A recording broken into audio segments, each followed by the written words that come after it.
God bless you. Today we are in the book of First Kings in the New Jerusalem Holy Bible, and this is section 5, the Elijah cycle, part A, the great drought. Chapter 17, Elijah foretells the drought. Elijah the Tishbite of Tishbe in Gilead said to Ahab, "By the life of Yahweh, God of Israel, whom I serve, there will be neither dew nor rain these coming years unless I give the word." In the ravine of Cherith, the word of Yahweh came to him, "Go away from here. Go east and hide by the torrent of Cherith, east of the Jordan. You can drink from the stream, and I have ordered the ravens to bring you food there." So he set out and did as Yahweh had said. He went and stayed by the torrent of Cherith, east of the Jordan. The ravens brought him bread in the morning and meat in the evening, and he quenched his thirst at the stream. At Zarephath, the miracle of the flour and the oil. But after a while the stream dried up, for the country had had no rain. And then the word of Yahweh came to him, "Up and go into Zarephath in Sidonia, and stay there. I have ordered a widow there to give you food." So he went off to Sidon.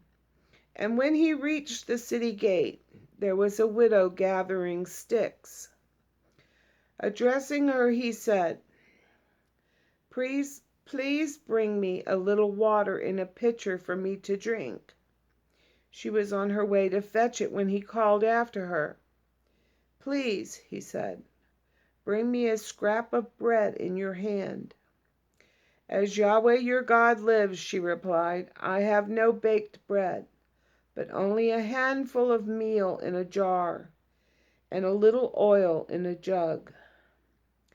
I am just gathering a stick or two to go and prepare this for myself and my son to eat, and then we shall die." But Elijah said to her, "Do not be afraid. Go and do as you have said. But first make a little scone of it for me and bring it to me, and then make some for yourself and for your son. For Yahweh, God of Israel, says this: jar of meal shall not be spent, jug of oil shall not be emptied, before the day when Yahweh sends rain on the face of the earth." The woman went and did as Elijah told her, and they ate the food, she, himself, and her son. The jar of meal was not spent, nor the jug of oil emptied, just as Yahweh had foretold through Elijah. The widow's son raised to life.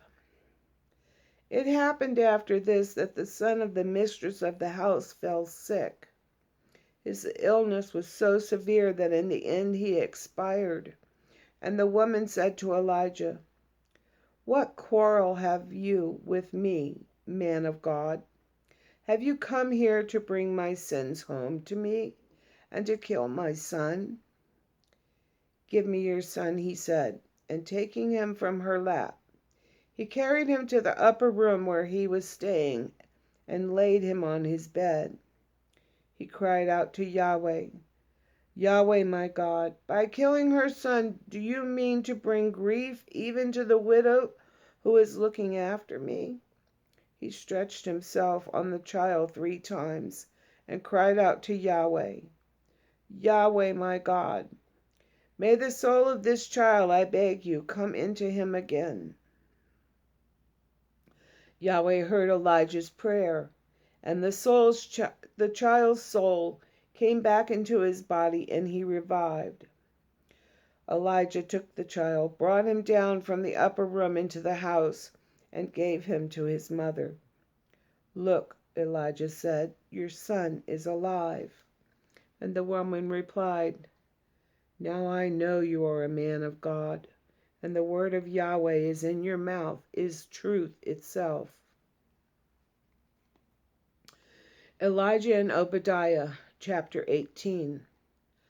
A long time went by, and the word of Yahweh came to Elijah in the 3rd year. "Go present yourself to Ahab, and I will send rain on the country."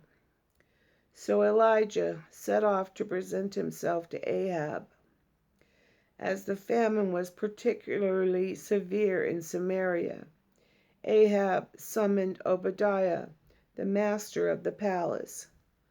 Obadiah held Yahweh in great reverence. When Jezebel was butchering the prophets of Yahweh, Obadiah took 100 of them and hid them, 50 at a time, in a cave, and kept them provided with food and water. And Ahab said to Obadiah, "Come along, we must scour the country, all the springs and all the ravines, in the hope of finding grass to keep horses and mules alive, or we shall have to slaughter some of our stock." They divided the country for the purpose of their survey. Ahab went one way by himself, and Obadiah went another way by himself. While Obadiah was on his way, whom should he meet but Elijah? Recognizing him, he fell on his face and said, "So it is you, my lord Elijah?" "Yes," he replied. "So go and tell your master, Elijah is here." But Obadiah said, "What sin have I committed for you to put your servant into Ahab's power and cause my death? As Yahweh your God lives, there is no nation or kingdom where my master has not sent in search of you. And when they said, 'He is not there,' he made the kingdom or nation swear an oath that they did not know where you were. And now you say to me, 'Go and tell your master Elijah is here.' But as soon as I leave you, the Spirit of Yahweh will carry you away, and I shall not know where.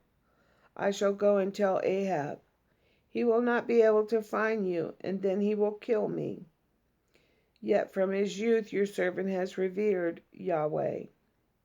Has no one told my Lord what I did when Jezebel butchered the prophets of Yahweh? How I hid 100 of them in a cave, 50 at a time, and kept them provided with food and water? And now you say to me, 'Go and tell your master Elijah is here.'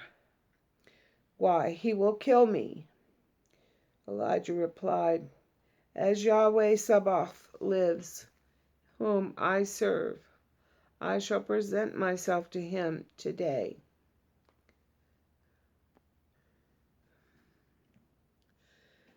Elijah and Ahab. Obadiah went to find Ahab and tell him the news, and Ahab then went to find Elijah. When he saw Elijah, Ahab said, "So there you are, you scourge of Israel." "Not I," he replied. "I am not the scourge of Israel. You and your family are, because you have deserted Yahweh and followed Baal. Now give orders for all Israel to gather round me on Mount Carmel, and also the 400 prophets of Baal who eat at Jezebel's table." The sacrifice on Carmel. Ahab called all Israel together and assembled the prophets on Mount Carmel. Elijah stepped out in front of all the people. "How long," he said, "do you mean to hobble first on one leg and then the other? If Yahweh is God, follow him. If Baal, follow him. But the people had nothing to say. Elijah then said to them, I alone am left as a prophet of Yahweh, while the prophets of Baal are 450. Let 2 bulls be given us. Let them choose one for themselves, dismember it, but not set fire to it. I, in my turn, will prepare the other bull, but not set fire to it. You must call on the name of your God, and I shall call on the name of Yahweh. The God who answers with fire is indeed God. The people all answered, Agreed. Elijah then said to the prophets of Baal, Choose 1 bull and begin, for there are more of you. Call on the name of your God, but light no fire. They took the bull and prepared it, and from morning to midday they called on the name of Baal. O Baal, they answered, O Baal, answer us, they cried, but there was no voice, no answer, as they performed their hobbling dance round the altar which they had made. Midday came, and Elijah mocked them. Call louder, he said, for he is a god. He is preoccupied, or he is busy, or he has gone on a journey. Perhaps he is asleep and needs to be woken up. So they shouted louder and gnashed themselves as their custom was, or gashed themselves as their custom was, with swords and spears until the blood flowed down them. Midday passed, and they ranted on until the time when the offering is presented. But there was no voice, no answer, no sign of attention. Then Yahweh said to all the people, Come over to me. And all the people came over to him. He prepared Yahweh's altar which had been torn down. Elijah took 12 stones, corresponding to the number of the tribes of the sons of Jacob, to whom the word of Yahweh had come. Israel is to be your name, and built an altar in the name of Yahweh. Round the altar he dug a trench of a size to hold 2 measures of seed. He then arranged the wood, dismembered the bull, and laid it on the wood. Then he said, Fill 4 jars with water and pour it on the burnt offering and on the wood. They did this. He said, Do it a second time. They did it a second time. He said, Do it a third time. And they did it a third time. The water flowed round the altar until even the trench itself was full of water. At the time when the offering is presented, Elijah the prophet stepped forward. Yahweh, God of Abraham, Isaac, and Israel, he said, Let them know today that you are God in Israel, and that I am your servant, that I have done all these things at your command. Answer me, Yahweh, answer me, so that this people may know that you, Yahweh, are God and are winning back their hearts. Then Yahweh's fire fell and consumed the burnt offering and the wood and licked up the water in the trench. When all the people saw this, they fell on their faces. Yahweh is God, they cried. Yahweh is God. Elijah said, Seize the prophets of Baal. Do not let one of them escape. They seized them, and Elijah took them down to Kishon, and there he slaughtered them. And that brings us to the drought ends, and we'll, God willing, continue that tomorrow. As always, I love you.